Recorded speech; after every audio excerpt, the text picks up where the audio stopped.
I'm Abhishek, and I chose the topic of application of automata theory in game theory. And so we are going to see how automata theory is applied in game theory using various types of automata such as finite state automata, adaptive automata, and cellular automatas. So we'll move on forward. And the abstract of this project is in game theory, presenting players with strategies directly affects the performance of the players. And utilizing the powers of automata is one way for presenting players the strategies. So later it was found that finite automata, adaptive automata, and cellular automata are widely adopted in the game theory, and I have attached how these automatas are applied in the game theory at the back of the slide. So I have given a detailed explanation on how finite, adaptive, and cellular automata are used in game theory. So the applications of finite automata are found to be limited to simple strategies. So in contrast, adaptive automata and cellular automata are intensively applied in a complex environment where the number of interactive players like human and computer applications is high, and therefore complex strategies are needed. So basically what the thing is, finite automata are found to limited to be presented in a simple strategy, whereas adaptive and cellular automata are intensively applied in a complex environment. So, while building a complex game, we tend to use adaptive automata and cellular automata, whereas while developing a basic game in a while we develop a basic game, we are adapting the use of finite automata in it. So I have attached the use of finite automata and adaptive automata as regarding to my research in the back of the slide. So, yes. So, we'll start off with the introduction. So, the basic introduction of the project application of automata and game theory is, so any problem with interacted participants and actions can be treated as a game. So anything can be treated as a game. So when a car driver puts a plan to drive in heavy traffic, they are actually planning to driving a game. They are actually playing a driving game. So when users bid on a bidding based websites, they are actually playing an auctioning game.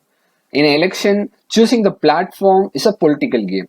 And the owner of the factory deciding the price of the product is an economic game. Obviously, game theory can be presented in a wide range of applications. I have limited my example to some 5 points where this gives an basic idea on what a game theory is and how automata is applied in a game theory. So yeah, I'll give you a brief definition on what is game theory. So game theory is a mathematical tool that can analyze the interactions between the individuals strategically, the interactions between agents who may be individual, groups, firms, or independent. These interdependent interactions are controlled by the available strategies and their corresponding strategies. So basically, game theory is a mathematical tool which can analyze the interactions between the individuals. So, if there are certain individuals who are trying to play a game on team mode, this game theory interlinks the different peoples in a game. So, this is basically the principle of the game theory. So, game theory it's just a mathematical algorithm or tool. So, the interactions between agents who may be individuals, groups, or firms are interdependent, and these interdependent interactions are controlled by the are controlled by the available strategies. So if you take it that the strategies are very important while playing a game. So if you apply the correct and exact strategy, you can get success on the game. So more like cracking an algorithm. Game theory is nothing but an algorithm. The players who are playing will crack the algorithm and will reach to the final position. So these are the interdependent interactions. So yeah, now I'll tell you about how automata is used in game theory. So the application of automata in game theory pay off to the participants. So the participants are the one who are going to apply automata in the game theory. However, game theory studies the relational behavior in situations involving the interdependency. I came across this quote. Game theory studies the relational behavior in situations involving the interdependency from the book called M. Macmillan in the year 1992. So this quote, defines the whole thing on what automata is used in game theory. So, game theory studies the relational behavior in situations involving the interdependency. That is the basic idea of game theory, which is using the automata. So, therefore, game theory will only work when people play games rationally and will not work on games with cooperational behavior. Uh, a cooperational behavior is nothing but where people form teams inside the game where different people come across as a unit and they'll form a team and they'll reach to the success point. But game theory will not work when people play games rationally.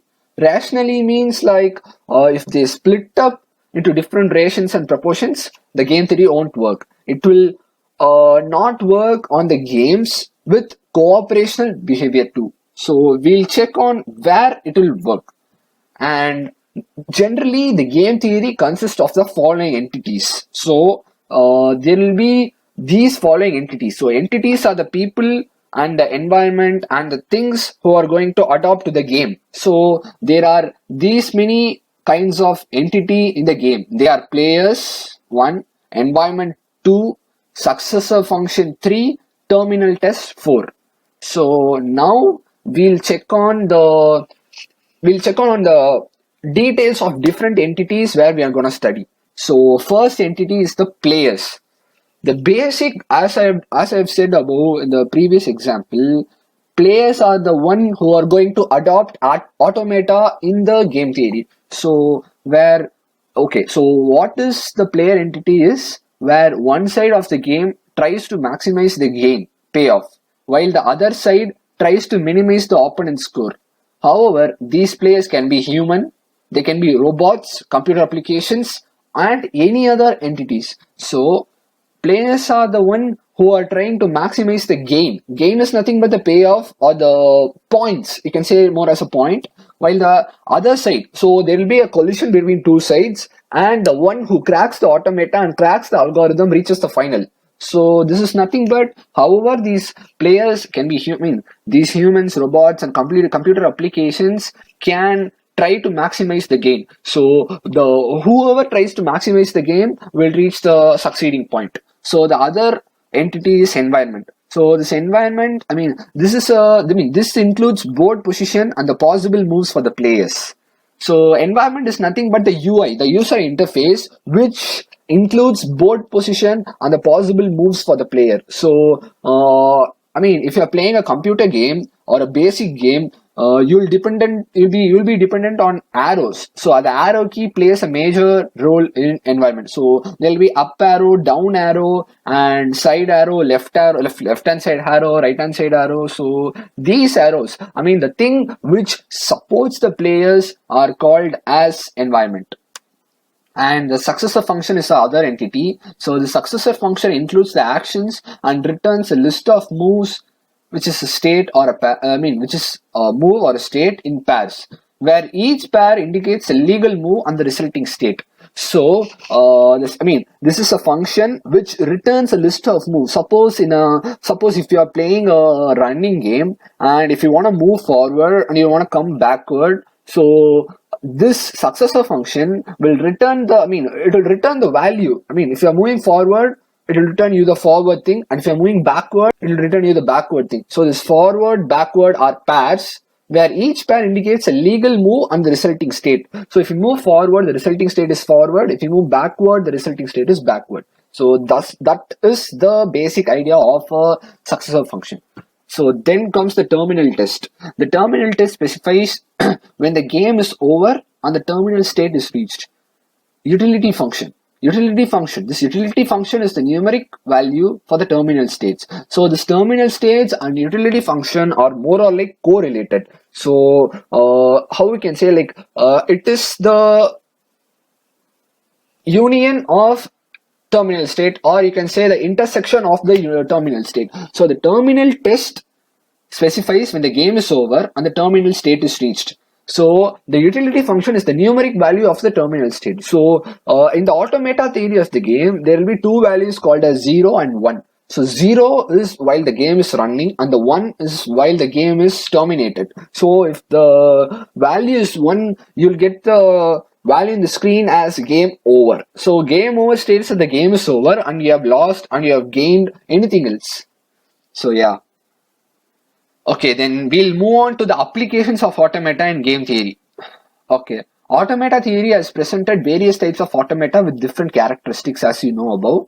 So now we'll go through the applications which have successfully utilized the concepts of automata in game theory. There are numerous numerous concepts which adapted the study of automata in game theory. So we'll look on to that in the following example. So I have chosen some I have splitted this into three types: applications of finite automata, applications of adaptive automata, applications of cellular automata. Applications of cellular automata hasn't been defined in our presentation as research is going on in cellular automata. It is the future of game theory. So now we are currently applying finite automata and adaptive automata. Cellular automata is the thing where people integrate and they are currently working on cellular automata. So we'll now look on the applications of finite automata. So, okay, back in 1985, Neyman tries to model the fact that players can do only bounded computation by modeling the iterated prisoner's dilemma players as finite automata. So, this starts in the year 1985, back in 1985. So, Neyman is the author. Neyman tries to model the fact that players can do only bounded computation by modeling the iterated prisoner dilemma as finite automata. So, back in 1985, Neyman tries to model the fact, he tried to state that only the bounded computation by modeling the iterated prisoner's dilemma as finite automata. So, finite automata was the thing that was approached and adapted by the players back in the 18th or 19th century. So, that was the start of applying the automata in game theory. 1 year later, Rubinstein tries to show the costly computation may affect an agent's utility. Rubinstein assumed that players choose a finite automaton to play the game instead of choosing a strategy directly. So Rubinstein assumed that players can use a finite automaton to play the game instead of choosing he stated that instead of using a strategy, an automata can be used which eases the work of the players instead of choosing a strategy directly. And it was clearly stated that a player's utility depends on the automaton's move and the complexity of the automaton structures. Complexity of an automaton structure is nothing but number of states in an automaton. So it was clearly stated that player's utility depends on the automaton moves. Rubinstein stated that if a player moves, it is up to his thing where he applies any automata and the thing moves. He didn't actually say that you have to apply any strategy, whereas he said we can adopt automata in applying a game theory. So this was the first breakthrough of applying finite automata in a game theory. And in other words, that use more complicated states are capable to represent more complicated procedures. In 2000, Dodis were the first who formalized the idea of finite automata in the prisoner's dilemma instead of modeling players as polynomially bounded Turing machines. So in 2000, Dodis was they were the people who formalized the idea of finite automata in a prisoner's dilemma instead of modeling players as polynomially bounded Turing machines. So Turing machine was the thing which was found in the year 1998, and they integrated the fact and started to integrate that thing in the year 2000. So recently, finite automata have been widely used to represent player strategies in game theory. For instance, the researchers of the work mentioned in the Bowen-Sichman 2004 have conducted several experiments, and the results show that finite automata have significantly improved the performance of n-player prisoner's dilemma. So the prisoner's dilemma was found in the year 2000, and recently finite automata have been widely used to represent player strategies. For instance, the researchers have also mentioned that they have conducted several experiments, and the results showed that finite automata have significantly improved the performance of n-player prisoner's dilemma. Yeah. However, finite automata are found to be efficient in representing simple strategies in game theory. Nevertheless, game theory is interested in representing simple strategies since many real life applications do not require complex strategies to achieve their goals. So, back in the year, they suggested that using finite automata would make the process more simpler. And as people say, real life applications do not require complex strategies to achieve their goals. So, uh, achieving the they people achieve their goals using the finite automata. So finite automata is nothing but there'll be finite number of states in each automata. So that is the basic definition of finite automata. And next we'll move on with we'll move on with the problem which was defined by Guo-Beffroff and Queiroz and Sichman in 2010, which stated that how game theory was exactly applied using automata. So mathematically, finite automata are four-tuple structures described by R as follows. As we know, finite automata can be represented by S, I, F and S naught. So S is a set of states, I is an input symbol, F is equal to S Cartesian product of I, which where S is a transition state, S naught belongs to S, where S naught is the initial state. So we'll move on to the structure of automata. So the structure of automata is explained over here. But before coming to the figure, we'll understand what this prisoner's automata defines. So finite automata are widely used in game theory. For instance, in the iterated n-player prisoners, dilemma finite automata can be used to represent player strategies. The automata represents the player's action and the input is the strategy profile observed from the players. Example, the number of cooperated agents. So this automata state represents a player action and the input is strategy profile. So therefore, if n represents the number of players in the game, then the set I is defined as I is equal to 0, 1 up to n number of players, which is n minus 1. So the set of states S can be divided into two states, C and D, such as the player cooperates or defects if statement belongs to C, or the state belongs to C or the state belongs to D respectively.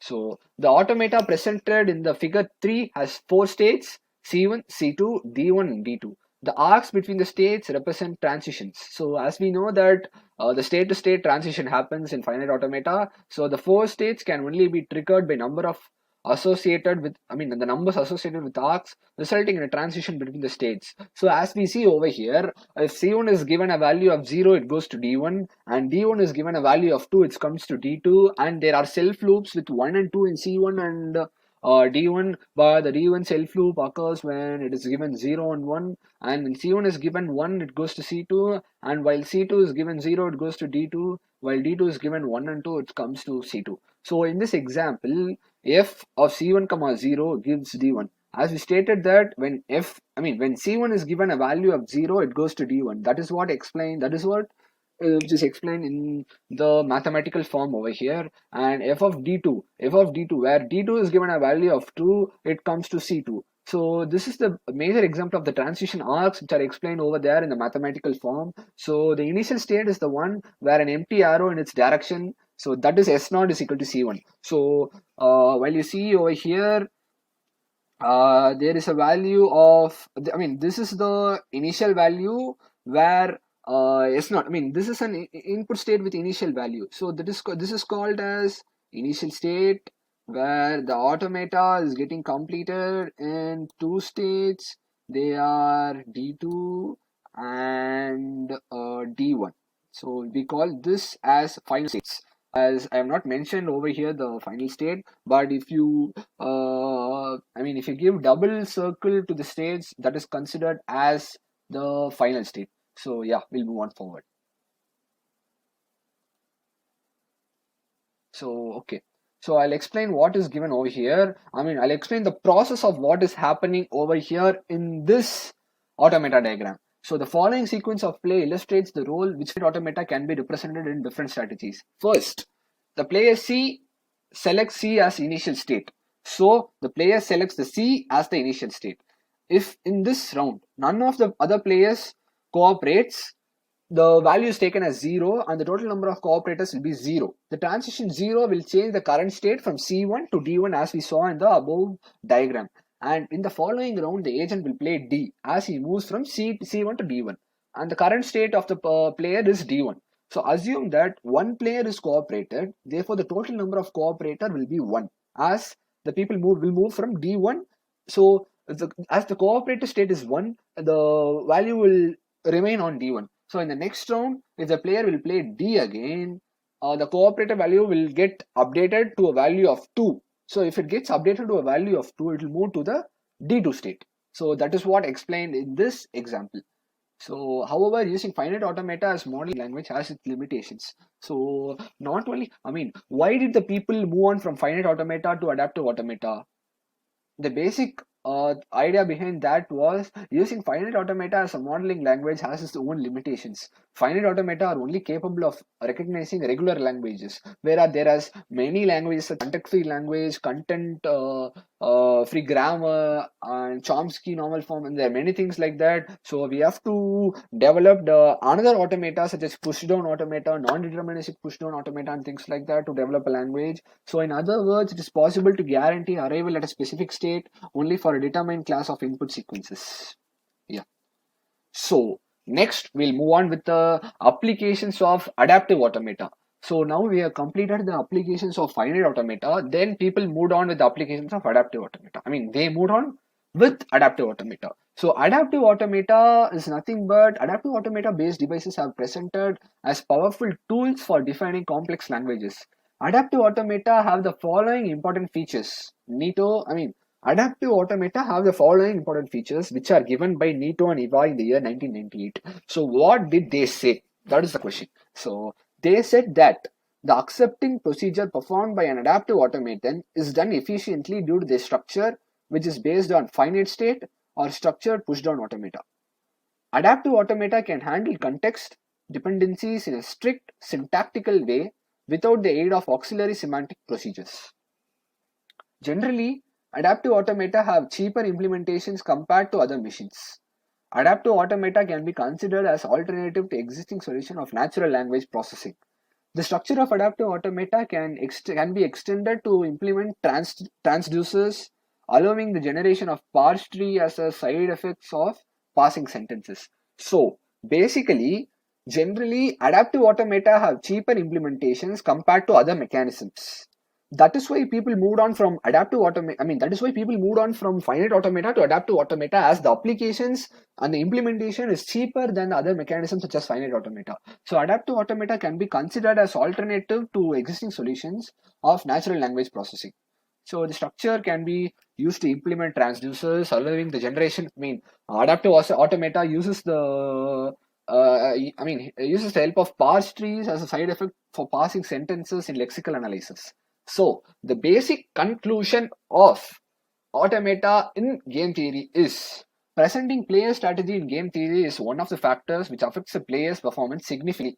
So strategies in game theory are the only major factors which affects the player's performance significantly. So we are trying to change the strategy with the help of, trying to overthink the strategy with the help of another factor which is called as automata. So in this work, I have analyzed the characteristics of the underlying structure of existed types of automata such as finite automata, adaptive automata, and I'm currently working on people are working on how cellular automata is used to how cellular automata is used in game theory to implement the strategies over there. Consequently, we have also explored the applications of automata in game theory. So that's it from my presentation. Thank you. Hope this application of automata and game theory is well presented by me. And yeah, that's it from my side. Bye bye from Abhishek.